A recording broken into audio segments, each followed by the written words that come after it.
Halo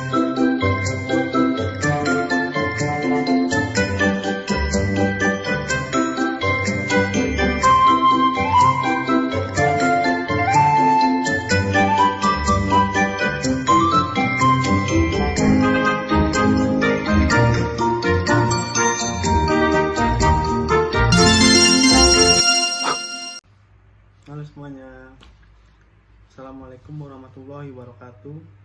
Salam sejahtera untuk kita semua. Baiklah, di sini kami dari kelompok 1 mata kuliah ilmu kealaman dasar dari kelas EKSA ingin menyampaikan materi tentang ilmu kealaman dasar, yaitu berikut. Yang pertama ada latar belakang ilmu kealaman dasar, yang kedua ada pengertian ilmu kealaman dasar, dan yang ketiga ada pentingnya ilmu kealaman dasar dalam berkehidupan bermasyarakat, dan yang keempat ada ruang lingkup ilmu kealaman dasar, dan yang kelima ada video edukasi. Baiklah, sebelumnya saya ingin berterima kasih kepada dosen pengampu mata kuliah ilmu kealaman dasar, Ibu Mima Nirja, SEMM. Sebelumnya saya ingin memperkenalkan diri. Saya Andi Alfard Kapi dengan nomor NPM 202214500062 dari kelas EKSA. Halo semua, perkenalkan nama saya Friendly Dinilhaq dengan nomor NPM 202214501999. Halo guys, perkenalkan nama saya Wildan Dwi Ramadan dengan nomor NPM 202214002059. Oke, kita langsung ke materi yang pertama. Materi yang pertama, latar belakang ilmu kealaman dasar. Ilmu alamiah dasar, atau biasa disebut juga dengan ilmu kealaman dasar, merupakan kumpulan pengetahuan tentang konsep-konsep dasar dalam bidang ilmu pengetahuan alam dan teknologi. Manusia sebagai subjek pokoknya dalam hal ini merupakan makhluk hidup yang paling tinggi kedudukannya. Salah satu indikatornya ialah sifat unik manusia dibandingkan dengan makhluk lain. Jasmani manusia adalah lemah, tetapi rohani atau akal budi dan kemauannya sangat kuat. Ilmu alamiah sering disebut ilmu pengetahuan alam, dan akhir-akhir ini ada juga yang menyebut ilmu kealaman yang dalam bahasa Inggris disebut natural science atau disingkat scan, dan dalam bahasa Indonesia sudah lazim digunakan istilah sains. AI merupakan ilmu pengetahuan yang mengkaji gejala-gejala dalam alam semesta, termasuk bumi ini, sehingga terbentuk konsep dan prinsip. Ilmu alamiah dasar atau disebut basic natural science hanya mengkaji konsep-konsep dan prinsip-prinsip dasar yang esensial saja. Pengertian ilmu kealaman dasar. Ilmu alamiah dasar adalah ilmu yang mengkaji konsep-konsep dan prinsip dasar yang esensial saja, dan hanya menjelaskan tentang metode-metode ilmu kealaman dan gejala-gejala alam yang lebih secara filosofi. Contohnya seperti biologi, fisika, kimia. Ilmu alamiah dasar merupakan disiplin ilmu yang dapat berubah sesuai kemajuan peradaban manusia. Menurut Abdullah Ali dan Eni Rahmah tahun 2006, ilmu alamiah dasar merupakan kumpulan pengetahuan tentang konsep-konsep dasar dalam bidang ilmu pengetahuan alam dan teknologi, yang pembahasannya mencakup pengenalan IFA dan ruang lingkupnya, perkembangan teknologi dan dampaknya, serta hubungannya dengan kelangsungan hidup manusia. Ilmu alamiah dasar adalah ilmu pengetahuan yang mempelajari konsep dasar dari ilmu pengetahuan itu sendiri. Ilmu alamiah dasar atau disebut IAD ini dapat dianalogikan seperti pohon besar. Akar dan pohonnya sebagai ilmu alamiah dasar, sedangkan cabang-cabangnya itulah bentuk dari pengembangan dari batang tersebut. Itulah gambaran secara singkat kedudukan tentang ilmu alamiah dasar. Ilmu alamiah dasar merupakan jurusan ilmu yang dapat digambarkan sebagai akar pohon, sedangkan filsafat sebagai batang utama pohon tersebut. Ilmu lain seperti bahasa Indonesia, IPA, IPS, dan beberapa ilmu lain sebagai batang-batang cabangnya. Setiap batang masih memiliki ranting-ranting kecil yang dapat menggambarkan sosiologi, fisiologi, antropologi, dan lain sebagai cabang dari IPS. Dapat disimpulkan bahwa ilmu alamiah dasar adalah akar dari segala ilmu yang ada dan berkembang di alam semesta ini. Pentingnya ilmu kealaman dasar dalam berkehidupan bermasyarakat. Ilmu alamiah dasar merupakan ilmu yang mencermati fenomena yang terjadi di alam. Nah, dalam kehidupan sehari-hari, kita sering menemukan hal-hal yang berkaitan dengan ilmu alamiah dasar, seperti perkembangan-perkembangan teknologi dan ilmu pengetahuan yang ada di dalam hidup kita. Manfaat yang dapat kita dapat dalam mempelajari ilmu alamiah dasar yaitu terciptanya pemikiran yang lebih luas terhadap lingkungan dan gejala-gejala yang terjadi dalam masyarakat, sehingga membuat kita lebih tanggap terhadap suatu masalah yang terjadi di sekitar kita. Manfaat lainnya adalah membuat kita memiliki kemampuan untuk mengembangkan ide-ide mengenai lingkungan alam di sekitar. Misalnya, dalam perkembangan ilmu dan teknologi yang semakin pesat, seperti halnya dalam teknologi transportasi dan komunikasi, di mana yang dulunya kita ingin berkomunikasi dengan orang yang jauh harus menggunakan surat. Nah, sekarang kita dapat berkomunikasi dengan orang lain yang berbeda lokasi dengan sangat cepat dengan menggunakan handphone dan alat komunikasi lainnya. Begitu juga dengan transportasi. Dulu kita juga ingin pergi ke tempat yang jauh. Kita membutuhkan waktu berhari-hari. Namun kini dengan adanya perkembangan iptek membuat hal tersebut menjadi lebih mudah dan cepat. Jadi intinya, ilmu alamiah dasar berfungsi untuk mempermudah kehidupan manusia. Tujuan mempelajari ilmu kealaman dasar dalam berkehidupan bermasyarakat. Yang pertama, memahami sejarah ilmu alamiah dasar. Yang kedua, mengetahui perkembangan ilmu alamiah dasar dengan mempelajari menjadi banyak percabangan ilmu pengetahuan.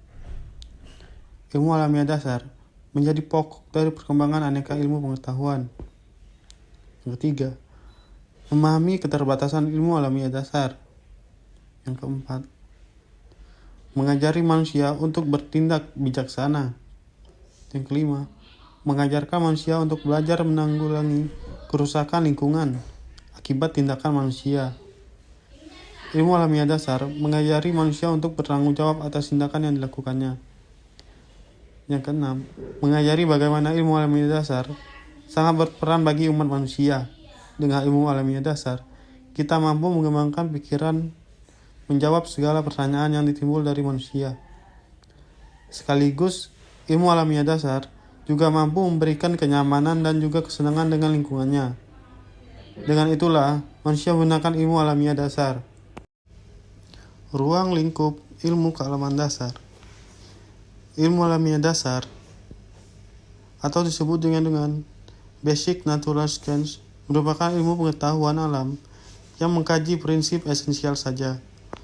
Sehingga ruang lingkup ilmu alamiah dasar secara garis besar meliputi yang pertama fisika, yang kedua kimia, dan ketiga biologi.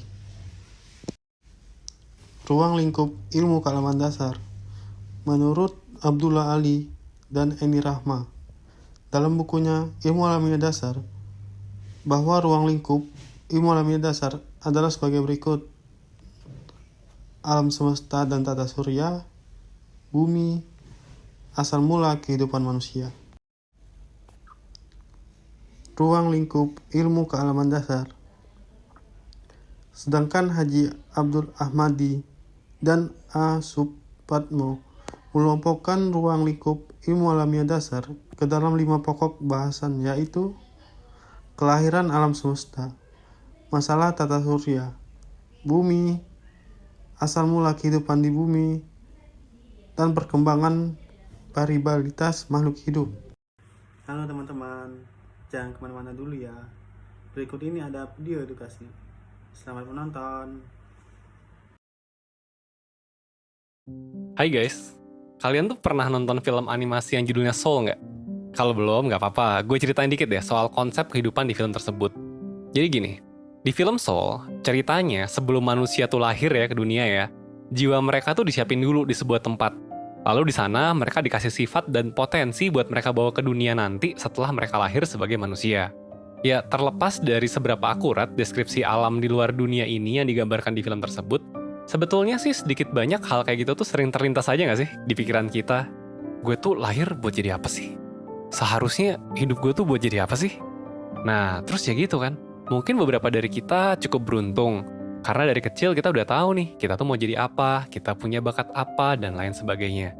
Tapi kan nggak semua manusia gitu seberuntung itu. Sebagian besar dari kita justru bingung karena kita ngerasa kita tuh nggak punya bakat yang menonjol gitu. Atau ada juga nih yang justru bingung karena kayaknya punya lebih dari satu bakat aja gitu yang bisa dikembangin. Terus bingung kan, mana yang harus dikejar. Nah, kalau lo sendiri masuk yang mana? Yang udah tahu mau ngapain sama hidup lo? Yang nggak tahu apa yang bisa lo lakuin? Atau yang bingung sebaiknya apa yang lo kejar? Kalau pandangan soal jiwa dalam film Soul itu sebetulnya udah banyak mengadopsi penemuan-penemuan dari berkembangnya ilmu neurologi dan psikologi dalam beberapa puluh tahun terakhir. Di mana manusia lahir ke dunia dengan beberapa kecenderungan dan kemampuan tertentu. Makanya pandangan kita soal jiwa juga jadinya begitu. Tapi dulu, lebih dari 2000 tahun yang lalu, manusia tuh belum punya pengetahuan sama sekali soal ini. Jadi ya, semua diskusi soal apa itu jiwa dan raga, ranahnya filsafat, bukan sains. Buat yang belum familiar, perbedaan antara keduanya, apa sih beda filsafat sama sains gitu ya? Simpelnya gini, sebelum manusia punya metodologi ilmiah buat menganalisa sesuatu, semua itu bentuknya adalah gini nih, ada orang pinter nih, terus dia mikir, wah kayaknya masuk akalnya kayak gini deh. Terus dia ngobrol nih sama orang lain. Terus yang lain sepakat, oh iya bener nih kayak gini nih. Nah, jadilah itu sebuah filsafat atau filosofi. Hal ini mencakup hal-hal soal hidup, soal etis gitu, atau soal kayak gini lah, soal konten-konten yang lagi lu tonton. Sampai termasuk juga filsafat-filsafat yang nggak relevan. Misalnya adalah aliran naturalistik yang sekarang udah digantiin sama biologi, fisika, kimia, dan lain-lain. Nah, dulu pandangan soal jiwa manusia itu lebih banyak tanda tanyanya. Pandangan yang cukup umum banyak diterima oleh para filsuf klasik adalah a priorisme. Atau bahasa gampangnya udah tahu dari sananya. Dalam pandangan a priorisme klasik, ketika jiwa dikirim ke dunia nih buat masuk ke tubuh manusia, itu sebetulnya udah lengkap dengan segala pengetahuan dan kemampuan yang akan dia gunakan di dunia ini. Jadi, belajar tuh cuma proses buat mengeluarkan pengetahuan dan kemampuan itu dari ranah potensi dalam jiwa ke dunia ini. Misalnya gini nih, lu ditakdirkan sebagai petani gitu. Ya jiwa lu tuh sebetulnya udah punya kemampuan bertani selama lu hidup. Nah, ketika lu hidup, apa yang lu lakukan? Lu merealisasikan pengetahuan yang ada di jiwa lu itu ke dunia. Ya sebetulnya masuk akal aja sih di zaman itu, karena emang banyak hal yang belum kita ketahui soal manusia kan. Nah, lalu muncullah Socrates nih, mungkin lu pernah dengar namanya. Socrates adalah seorang filsuf jenius dari Yunani yang naruh banyak banget perubahan fundamental soal gimana cara kita memandang hidup dan dunia ini. Saking besarnya pengaruh Socrates, kita bahkan sekarang mengkategorikan semua filsuf yang lahir sebelum Socrates itu sebagai presokratik, alias sebelum Socrates. Padahal ya sebetulnya mereka tuh bukannya salah atau bego juga gitu. Ada juga filsuf hebat sebelum Socrates, misalnya Pythagoras. Ingat kan? Nah, yang bikin rumus segitiga ini, segitiga siku-siku. Dan dia juga ngajarin soal kesempurnaan di dunia gitu. Tapi tetap aja dia sebelum Socrates. Jadi dia dan orang-orang lainnya disebutnya adalah filsuf-filsuf presokratik. Oke, lanjut ya. Nah, Socrates ini nih, yang udah menemukan banyak hal ini nih, punya murid, namanya Plato. Nah, pernah dengar juga kan? Plato ini juga sama kayak gurunya. Dia bikin banyak banget perubahan fundamental di berbagai ilmu. Nah, Plato punya murid lagi nih. Muridnya jenius juga, namanya Aristoteles. Pernah dengar juga kan? Nah, Aristoteles juga sama kayak guru dan kakek gurunya. Dia bikin banyak perubahan di berbagai ilmu, mulai dari etik, ilmu alam, dan lain sebagainya. Nah, dikarenakan banyaknya hal baru yang terjadi dalam generasi dia, dan gurunya, dan kakek gurunya ya, gue rasa masuk akal deh, kalau mungkin ya, dulu tuh Aristoteles tuh mikir gini nih, ya kali semua hal baru ini udah ada dari sananya, terus cuma terrealisasi doang di dunia. Nggak mungkin lah semua ini udah ada di cetakan kita dari sananya. Ya gue nggak tahu juga sih dia mikir gitu atau enggak. Tapi gini, Aristoteles tuh emang kemudian tuh ngasih pandangan yang sangat-sangat berbeda. Dia berpendapat bahwa ketika kita terlahir ke dunia, Itu tuh seolah-olah dengan lembaran kosong di dalam jiwa kita, atau bahasa kerennya tabula rasa. Dalam salah satu karya kerennya yang berjudul The Anima alias Tentang Jiwa, Aristoteles tuh pernah bilang gini, aneh nggak sih kalau kita bilang pikiran kita ini udah terisi dari sananya soal semua hal yang bisa kita pikirin? Padahal ya, sebelum kita beneran pikirin sesuatu, kan kita nggak tahu juga gitu hal itu ada atau enggak. Coba deh bayangin, kita ambil tablet nulis yang kosong terus kita tulis baru ada isinya. Nah, pikiran itu harusnya kayak gini. By the way, mohon maaf kalau ada kesalahan terjemahan. Gue berusaha bikin ini semudah mungkin dimengerti. Kalau pakai kata-kata dia langsung beribet banget asli. Nah, pemikiran soal pikiran tuh kayak kertas kosong, kemudian diseriusin sama beberapa filsuf besar. Salah satunya adalah Ibnu Sina, seorang filsuf besar dari Persia yang berusaha nge-breakdown soal pengetahuan dan pemikiran yang kita punya itu datangnya dari mana sih sebetulnya. Ibnu Sina tuh bilang bahwa pikiran kita tuh isinya macam-macam bentuknya. Di antaranya adalah pengetahuan material, soal hal-hal yang memang kita temui dalam kehidupan kita sehari-hari. Contohnya misalnya gini, bebek gitu ya. Nah, lu kalau pernah lihat bebek gitu kan, terus jadi tahu kan, oh ini bebek, bentuknya gini, jalannya gini, bunyinya gini, kelakuannya gini. Nah, itu pengetahuan material. Udah pernah lu lihat nih, pernah tahu gitu kan. Nah, selain pengetahuan material, ada juga yang namanya pengetahuan abstrak. Contohnya gini, coba deh sekarang lu merem bentar, terus lu pikirin. Bayangin deh, bebek kalau berantem sama kucing, kira-kira gimana ya? Nah, lu bisa kan ngebayangin bebeknya tuh ngapain, kucingnya ngapain gitu. Dan itu semua bisa lu puter di skenario di otak lo. Padahal kan lu nggak pernah lihat kan bebek berantem sama kucing itu gimana? Nah, menurut Ibnu Sina, pemikiran soal hal yang nggak pernah kita lihat bentuknya ini adalah pemikiran abstrak. Dan ini bisa lu dapetin dengan cara lo memfamiliarkan diri sama hal materialnya. Nah, jadi meskipun lu nggak pernah lihat bebek sama kucing, tapi karena lu udah tahu bebek itu gimana, lu tahu kucing itu gimana, lu tuh bisa ngebayangin bebek ketemu kucing terus berantem itu gimana. Contoh lainnya misalnya matematika nih. Itu udah jelas ya, matematika tuh abstrak semua gitu kan, nggak ada bendanya kan. Tapi awal kita belajar matematika, zaman TK dulu gitu ya, kita kan masih belajar pakai sesuatu yang material kan. Contohnya lu ngitung 3 tambah 1 gitu ya. Dulu guru lu ngajarnya ada 3 gambar bebek sama ada 1 gambar bebek gitu. Lu bayangin, oh ini ada 3, ini ada 1. Jumlahnya berapa dihitung? 1, 2, 3, ada 4 bebek. Nah, gitu kan. Jadi ada materialnya dulu, kemudian lo lakukan abstraksi di otak lo. Oke, daripada lo bayangin bebek terus, gue langsung bahas lanjutannya aja. Tapi gini, pemikiran Aristoteles dan Ibnu Sina tadi itu menunjukkan 2 hal penting soal cara kita berpikir di otak kita. Pertama, bahwa supaya lo bisa memikirkan sesuatu di otak lo harus ngalamin dulu itu ada di depan lo. Aristoteles literally mengalamin banyaknya hal yang baru di otaknya. Dan Ibnu Sina menggarisbawahi pentingnya punya pemikiran material sebelum lo bisa punya pemikiran abstrak. Ya kayak tadi kan, bebek sama kucing gitu kan. Tahu dulu bebeknya, tahu dulu kucingnya. Yang kedua, pikiran kita itu literally bisa memikirkan sesuatu yang benar-benar baru dan menambah pengetahuan kita di luar daripada hal yang pernah kita alami dan lihat secara langsung. Simpelnya gini, filosofi soal tabula rasa ini dibungkus dengan lebih cakep sama seorang filsuf dari Inggris yang namanya John Locke.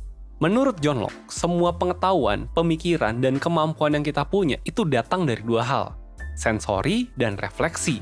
Sensori artinya adalah segala sesuatu yang kita alami dengan indera kita. Kita lihat, kita dengar, kita rasakan. Refleksi artinya apa yang kita renungkan berdasarkan apa yang kita sudah tahu sebelumnya. Kita sudah tahu sebelumnya bisa dari sensori ataupun refleksi sebelumnya. Jadi, kemampuan lo, pengetahuan lo, dan pemikiran lo harus datang pertama kali dari pengalaman dulu, sensori. Inilah yang disebut sebagai filosofi tabula rasa atau filosofi kertas kosong. Pikiran kita itu datang ke dunia kayak lembaran kosong aja gitu. Kalau mau ada isinya, ya harus diisi gitu. Ngisinya gimana tadi? Pertama dengan pengalaman baru dulu. Kemudian setelah lo sudah mengumpulkan pengalaman baru, lo harus membiasakan diri buat memikirkan hal-hal yang sudah kita alami. Ini kenapa gue jelasin dari awal banget, buat ngasih tahu gimana sih orang-orang pintar zaman dulu tuh mikir gitu. Apa sih yang mereka lihat? Apa yang mereka pikirin sampai bisa menemukan kesimpulan-kesimpulan keren kayak yang dilakukan Aristoteles, Ibnu Sina, dan juga John Locke. Tentu saja, di zaman sekarang dengan berkembangnya neurologi dan psikologi, kita tahu bahwa tabula rasa juga nggak sepenuhnya benar gitu. Kita lahir ke dunia ini dengan bentuk otak yang berbeda-beda. Sama kayak bentuk hidung lo beda-beda gitu kan, satu sama lain. Ada yang lebih gede bagian mananya, ada yang bagian mananya. Nah, meskipun begitu, itu tuh cuma kecenderungan. Bahwa lo mungkin lebih cepat belajar soal seni dibanding matematika dibanding teman lo gitu. Tapi ilmu pengetahuan modern juga menunjukkan bahwa otak kita tuh punya yang namanya neuroplasticity. Sama kayak kalau lo nge-gym gitu ya. lo bisa ngubah kan bentuk badan lo, bentuk otot lo ya. Tadi otot lo segini jadi tambah gede, lemak lo jadi berkurang gitu kan. Sama aja otak kan juga kayak gitu. Kalau lo belajar suatu hal yang sama terus-menerus, ya bentuk otak lo tuh juga bisa berubah. Sama kayak otot lo kan pas nge-gym. Nah, jadi apa yang penting? Yang penting adalah experience, pengalaman. Kayak misalnya hal basic tadi deh. Tahu dari mana gitu, lo lebih jago matematika dibanding seni kalau lo tidak mengalami keduanya kan. Harus tahu dulu matematika tuh gimana, seni itu gimana. Dan kalaupun lo memutuskan bahwa lo lebih suka buat ngejalanin hidup sesuatu yang lo nggak bakat-bakat amat nih, tenang aja, otak lo tuh punya neuroplasticity buat ngebantuin lo. Gimana caranya? Ya tadi, dengan latihan. Lagi-lagi, ini tuh soal pengalaman. Jadi ya gitu, otak lo itu technically kertas kosong. Ya mungkin bentuk kertasnya beda gitu ya.